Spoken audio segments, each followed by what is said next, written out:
Hello, this is Grandpa Gary. Today I'm reading a story about Starlight, a unicorn story. And this was originally written for my granddaughter Reagan, and she thought it was very good, and I kind of think it's one of my best. I like it a lot. So we'll get going with Starlight, a unicorn story. Now this is geared toward most all ages. There's not really a lot of things in there, but again, I encourage parents to listen first and then decide which age children should be able to watch this. I think most could. Again, here we go. Starlight, a unicorn story. A terrible storm. In a land far, far away lived a young girl and her unicorn. Her name was Reagan, and her unicorn's name was Starlight. They lived high on a mountain near a small village. The village was the home of the mountain people. When Reagan was a little girl, a terrible storm blew across the mountain and destroyed the home Reagan and her parents lived in. Reagan was the only one that survived. The mountain people raised Reagan as their own. When Reagan was 16 years old, she moved to a small cabin at the edge of the woods, very near the mountain people. She had become an expert hunter with a bow and arrow. She woke up early every day and hunted for deer and rabbit in the woods. She took whatever she killed to the mountain people to help feed the village. It was her way of saying thank you for taking care of her for so many years. One morning when Reagan was 19 years old, she was hunting in the woods. Reagan heard a rustling in the bushes. She drew back an arrow and waited.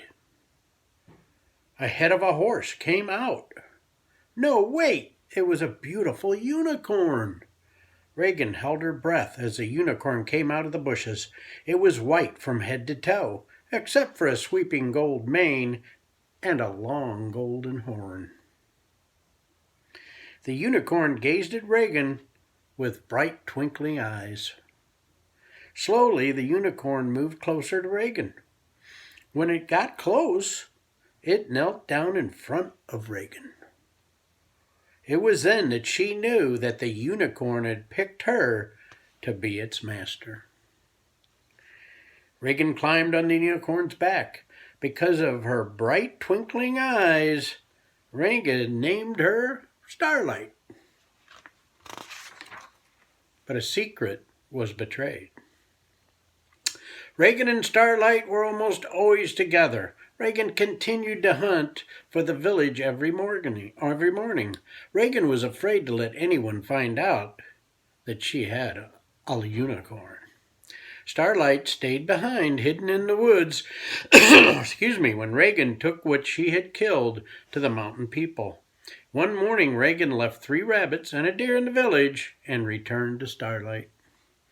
She was about to mount Starlight when she heard something moving in the bushes.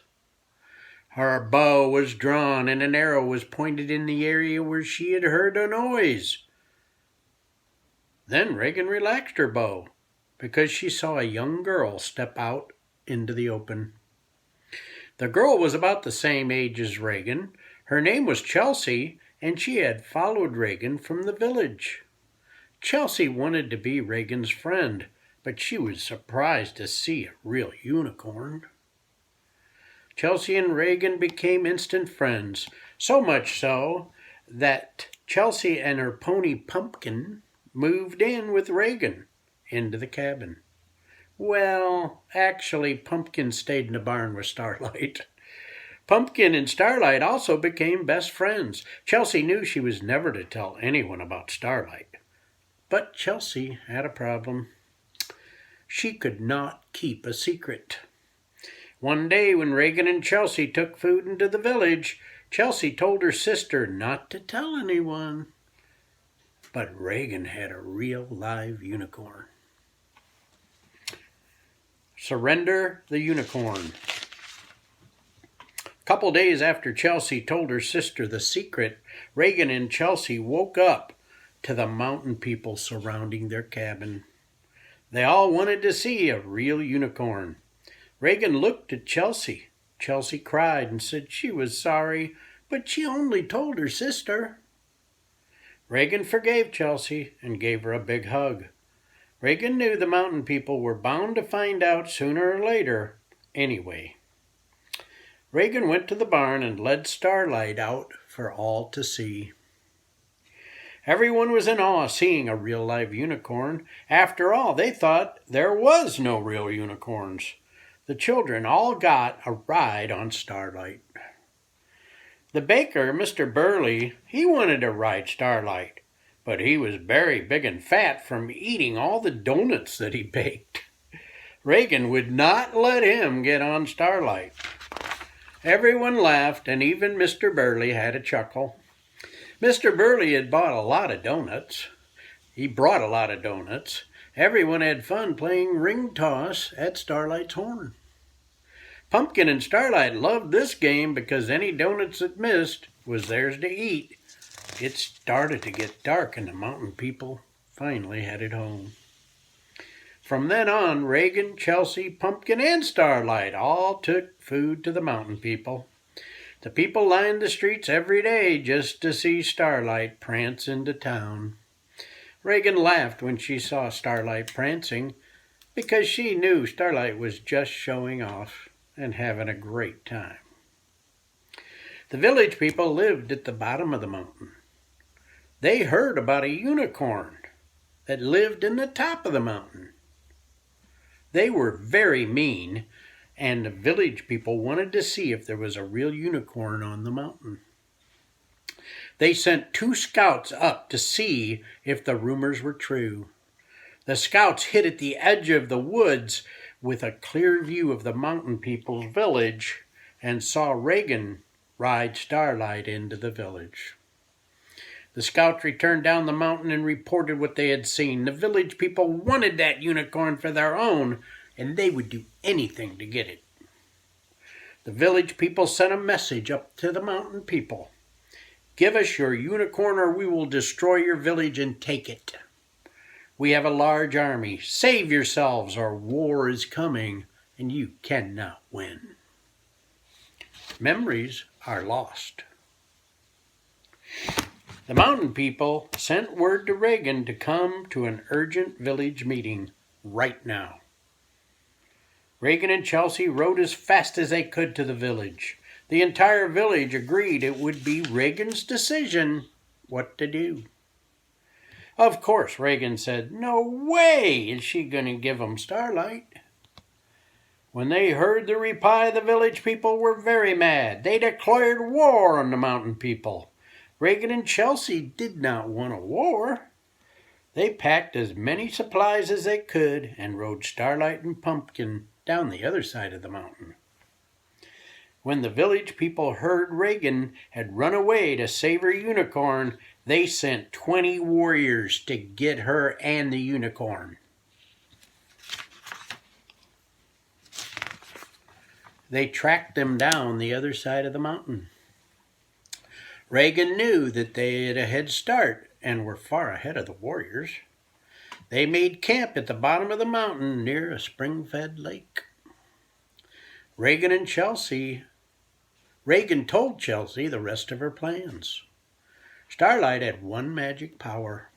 She could dip her horn into water and release magic. Reagan could read Starlight's mind by placing her hand on her head. They could share thoughts in this way. In the morning, after all had drank their fill of water and their canteens were full, Starlight dipped her horn into the lake water.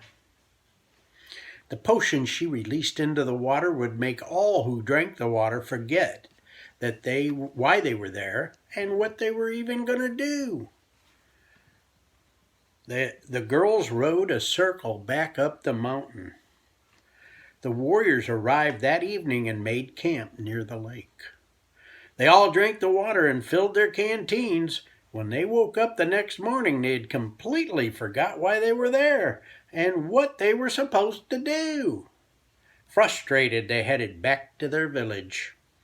The village people knew someone had cursed the warriors and again declared war on the mountain people.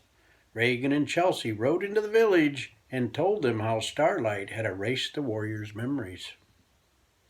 Regan told them she had a plan to save their village.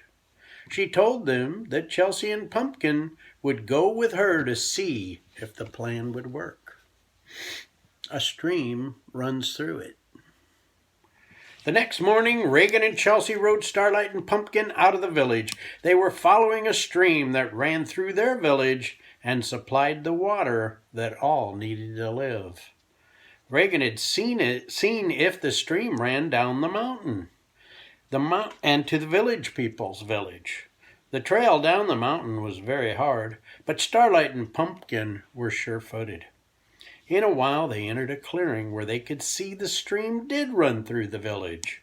Regan and Chelsea could see hundreds of people in the village streets. Woo! Regan and Chelsea could see hundreds of people in the village streets. They seemed to be very upset. They left Starlight and Pumpkin in the clearing and started crawling in the deep grass all the way to the village. When they were close enough to hear, they stopped. The village people were shouting for war. They wanted the unicorn for their own and were yelling at the army to attack the mountain people and take that unicorn. Suddenly, Regan felt a sharp object on the back of her head. A soldier told Regan to get up and head to the village. Another one held Chelsea. Regan was worried about Starlight and Pumpkin. She was captured and knew that they would find them soon. She and Chelsea began to walk. A loud thunder seemed to be approaching them. Starlight and Pumpkin pounded into the soldiers and knocked them to the ground.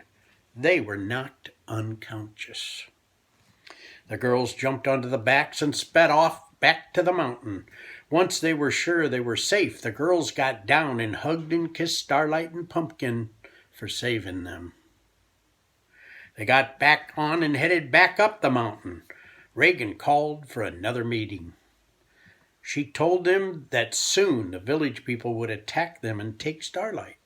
However, she knew how the stream that ran through the village also ran down to the mountain and into the village people's village.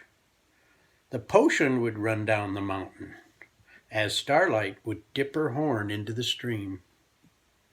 The village people would drink the water, and the magic potion would erase all memories of a unicorn forever. Regan and Starlight did head back down the mountain to the stream's edge.